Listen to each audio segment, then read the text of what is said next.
Hello, नमस्कार साथियों। मेरे यूट्यूब चैनल रीट वाला में आपका स्वागत है। आने वाली रीट 2026 जिसका पर्यावरण अध्ययन और प्लस शिक्षण विधियों के साथ पर्यावरण अध्ययन की चर्चा करते हैं। रीट लेवल फर्स्ट के लिए महत्वपूर्ण है। रीट लेवल फर्स्ट के लिए महत्वपूर्ण है, जो कक्षा 1 से 5 तक के विद्यार्थियों के लिए है। ये पर्यावरण अध्ययन के साथ शिक्षण विधियों के बारे में भी चर्चा करेंगे और अपने साथियों के साथ इस वीडियो को ज़्यादा से ज़्यादा शेयर करना और इसको लगातार आप देखते रहना, क्योंकि है ना, आने वाली ये जो पात्रता है, ये पेपर का पैटर्न भी चेंज हो गया है। उस हिसाब से आपको तैयारी करनी होगी और साथ ही निरंतर मेरे यूट्यूब चैनल के साथ जुड़े रहिए, तो आपको महत्वपूर्ण जानकारी मिलती रहेगी और साथ ही अपना सिलेबस कंप्लीट करने के लिए भी कर सकते हैं आप। आइए शुरुआत करते हैं। पर्यावरण अध्ययन क्या होता है? पर्यावरण अध्ययन एनवायरमेंटल स्टडी। पर्यावरण जो शब्द है वो अंग्रेजी भाषा के एनवायरमेंट शब्द से रूपांतरित है। एनवायरमेंट शब्द फ्रेंच भाषा का है। एनवायरमेंट किसका है? फ्रेंच भाषा का शब्द है कि फ्रेंच भाषा के एनवायर से उत्पन्न हुआ है, जिसका अर्थ है पड़ोस। एनवायरमेंट जिसका अर्थ क्या निकलता है? पड़ोस। कोई भी जीव जिन प्राकृतिक व सामाजिक सांस्कृतिक कारकों से घिरा होता है। पर्यावरण शब्द परिधन आवरण से बना। परि यानी चारों ओर और आवरण का मतलब घेराव होता है। विश्व कोश के अनुसार पर्यावरण किसी मनुष्य के लिए वे सभी दशाओं, स्थिति व प्रभाव का योग है जिनसे किसी भी जीव का या प्रजाति का उद्भव, विकास, मृत्यु प्रभावित होती है। सी पार्क के अनुसार क्या है? कोई मनुष्य किसी विशेष स्थिति व विशेष समय में जिन परिस्थितियों से घिरा होता है, पर्यावरण कहलाता है। सी पार्क क्या कहते हैं कि कोई भी मनुष्य हो, वो कोई किसी भी परिस्थिति और समय में घिरा रहता है, उसको ही पर्यावरण कहते हैं। फिटिंग के अनुसार क्या है? पर्यावरण किसी जीव के समस्त परिस्थिति की कारकों का योग है। जो पर्यावरण फिटिंग के अनुसार क्या है? जो पर्यावरण है वो जीव के जो समस्त परिस्थिति की होती है, उनके कारकों का योग है। कुर्ट लेविन ने पर्यावरण के 3 कारक बताए हैं, 3 प्रकार बताए हैं। प्राकृतिक पर्यावरण क्या होता है? समस्त निर्जीव व सजीव कारकों से मिलकर प्राकृतिक पर्यावरण का निर्माण होता है। सामाजिक सांस्कृतिक पर्यावरण मनुष्य अपनी बुद्धि व बल मानसिक शक्तियों द्वारा प्राकृतिक पर्यावरण में परिवर्तन कर जिस पर्यावरण का निर्माण करता है, उसे सामाजिक सांस्कृतिक पर्यावरण कहते हैं। जो कुर्ट लेविन ने 3 प्रकार बताए पर्यावरण के, उनमें पहला प्राकृतिक पर्यावरण हो गया, जिसमें समस्त निर्जीव व सजीव दोनों कारकों से मिलकर प्राकृतिक पर्यावरण का निर्माण होता है। और दूसरा है सामाजिक सांस्कृतिक पर्यावरण। इसमें बुद्धि बल और मानसिक शक्तियों द्वारा प्राकृतिक पर्यावरण में परिवर्तन हुआ है, उसे सामाजिक सांस्कृतिक पर्यावरण कहते हैं। जैसे सामाजिक के अंदर परिवार समाज आ गया, सांस्कृतिक के अंदर भाषा रीति रिवाज आ गए और आर्थिक के अंदर उद्योग व्यवसाय कृषि आ गए। नेक्स्ट है मनोवैज्ञानिक पर्यावरण। मनोवैज्ञानिक पर्यावरण क्या है? प्रत्येक व्यक्ति के लिए प्राकृतिक व सामाजिक सांस्कृतिक पर्यावरण किसी समय विशेष व स्थिति विशेष के लिए एक समान होता है, परंतु मनोवैज्ञानिक पर्यावरण भिन्न भिन्न होता है। इस पर्यावरण को कर्ट लेविन ने सबसे महत्वपूर्ण माना है। कर्ट लेविन ने इसे जीवन विस्तार की संज्ञा दी है। यानी मनोवैज्ञानिक जो पर्यावरण है, उसको कर्ट लेविन ने जीवन विस्तार की संज्ञा दी है। पर्यावरण अध्ययन प्राकृतिक व सामाजिक सांस्कृतिक पर्यावरण से अंतर संबंधों का अध्ययन पर्यावरण अध्ययन कहलाता है। पर्यावरण अध्ययन क्या कहलाता है? कि जो प्राकृतिक और सामाजिक सांस्कृतिक पर्यावरण है, उनके बीच जो अंतर संबंध होता है, उसको पर्यावरण अध्ययन कहते हैं। पर्यावरण अध्ययन का प्रादुर्भाव पर्यावरण अध्ययन का प्रादुर्भाव क्या है? एनसीएफ 1975 राष्ट्रीय पाठ्यचर्या रूपरेखा 1975 के अनुसार क्या है? एनसीएफ 1975 के तहत एक नीतिगत दस्तावेज 10 वर्षीय स्कूल पाठ्यक्रम एक रूपरेखा में प्राथमिक स्तर पर पर्यावरण शिक्षा देने के लिए निम्न प्रकार से व्यवस्था की गई है। प्राथमिक स्तर पर कक्षा 1 व 2 के लिए प्राकृतिक पर्यावरण और सामाजिक पर्यावरण हो गया। कक्षा 3, 4, 5 के लिए सामाजिक विज्ञान और विज्ञान इक्वल टू सामाजिक अध्ययन हो गया। राष्ट्रीय शिक्षा नीति 1986 व राष्ट्रीय पाठ्यचर्या रूपरेखा 1988 में भी एनसीएफ 1975 के प्रावधानों को दोहराया गया। एनसीएफसी 2000 में पर्यावरण शिक्षा को एक एकीकृत रूप में अपनाया गया है। एनसीएफएसई नेशनल करिकुलम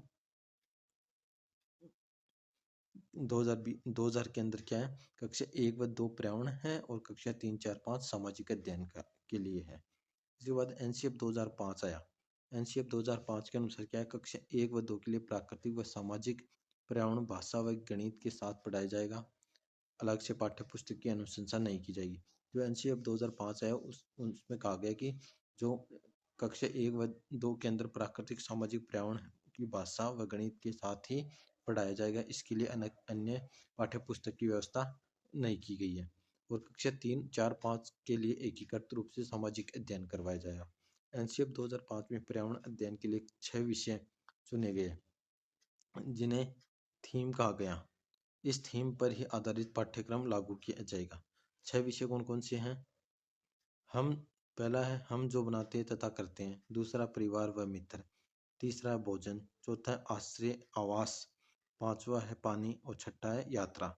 ये एनसीएफ 2005 के अनुसार कक्षा 3, 4, 5 के लिए जो 6 विषय हैं उनके आधार पर सामाजिक अध्ययन की बुक पाठ्यक्रम लागू किया गया। इसके बाद पर्यावरण अध्ययन के उद्देश्य।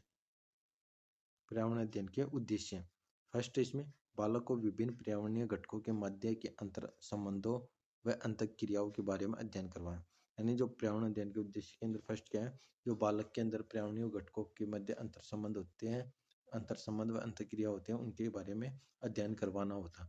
उसके बाद आसपास के सभी जैविक व अजैविक घटकों के महत्व को समझाना, यानी जो आसपास में जैविक व अजैविक घटक हो रहे हैं उनके महत्व को समझाना होता है।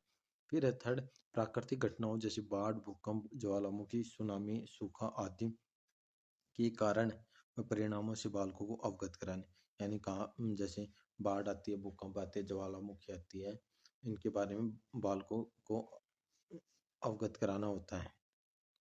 नेक्स्ट है पारिवारिक संबंधों से सीखकर वैश्विक स्तर तक के संबंधों के प्रति विकसित दृष्टिकोण विकसित करना होता है। पर्यावरणीय मुद्दे जैसे जल प्रदूषण हो गया, वायु प्रदूषण, ध्वनि प्रदूषण आदि के प्रति जागरूक होना तथा जलवायु परिवर्तन, मौसम परिवर्तन के बारे में समझ विकसित करना होता है। जेंडर संवेदनशीलता, जातीय मुद्दे, धार्मिक भावनाएं, राष्ट्रीय हित के मुद्दे, शिक्षा, स्वास्थ्य, कुरीतियां आदि मुद्दों पर सकारात्मक दृष्टिकोण विकसित करना होता है। प्रारंभ से ही बालक को अवलोकन, निरीक्षण, विभिन्न क्रियाकलाप आदि सिखाना, कौशलात्मक दक्षताओं जैसे मानचित्र, चार्ट, मॉडल आदि सिखाना तथा इनके माध्यम से अवबोध कराना होता है। नेक्स्ट है पर्यावरण अध्ययन के क्षेत्र।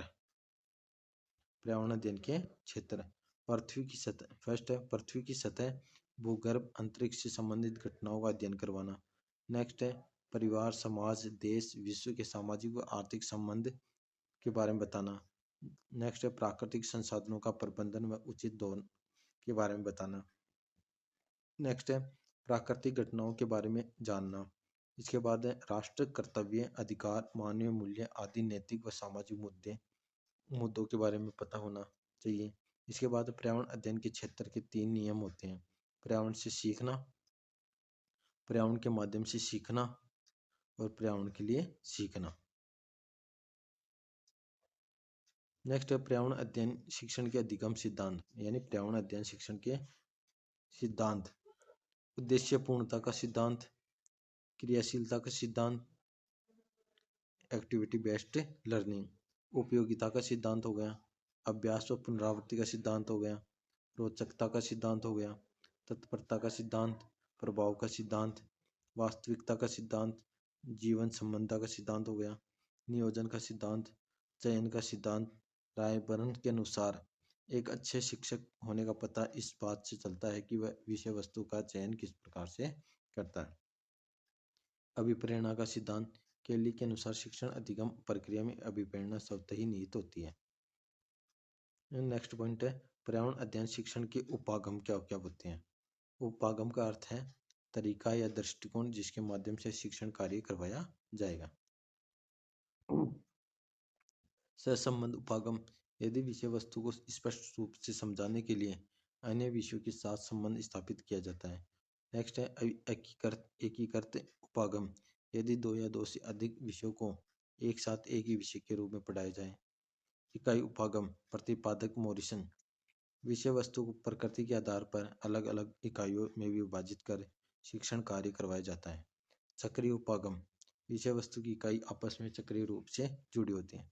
कालक्रम उपागम क्या होता है? कालक्रम उपागम होता है ऐतिहासिक घटनाओं को पढ़ाने के लिए इस उपागम का प्रयोग किया जाता है। नेक्स्ट है क्रमबद्ध उपागम, विषय वस्तु निश्चित क्रम में व्यवस्थित की जाती है, इसे केंद्रित उपागम भी कहा जाता है। ये शॉर्ट पॉइंट पर्यावरण अध्ययन शिक्षण के उपागम, सहसंबंध उपागम हो गया, एकीकृत उपागम, इकाई उपागम, चक्रीय उपागम हो गया, कालक्रम उपागम हो गया, क्रमबद्ध उपागम हो गया। ये हमारा एक छोटा सा टॉपिक, पर्यावरण अध्ययन का एक छोटा सा टॉपिक था जो हमने कंप्लीट कर लिया है। आप ज़्यादा से ज़्यादा इस वीडियो को ज़रूर अपने साथियों के साथ शेयर कीजिए, जो अब और आने वाली रीट पात्रता के लिए आप एक अच्छे निरंतरता से पढ़ाई करते रहिए। और इसके साथ ही इसमें आप प्ले लिस्ट को चेक कर लीजिए जिसमें आपको सभी टॉपिक एनवायरनमेंट से संबंधित सारे टॉपिक कंप्लीट मिल जाएगा, और साथ ही मनोविज्ञान से संबंधित। और धीरे धीरे हम ऐसे करते करते सारे विषयों की प्ले लिस्ट तैयार कर लेंगे, और आप अपनी सुविधा के अनुसार इनको देख लेना और अपनी तैयारी को मजबूत बनाए रखना, और साथ ही PYQ लगाते रहना। और मेरे द्वारा जो पढ़ाया गया आपको अच्छे से समझ में आ जाएगा। एक एक बार नहीं समझ में आए तो आप रिवीजन कीजिए और आपको अच्छे से समझ में आ जाएगा। जय हिंद, जय भारत।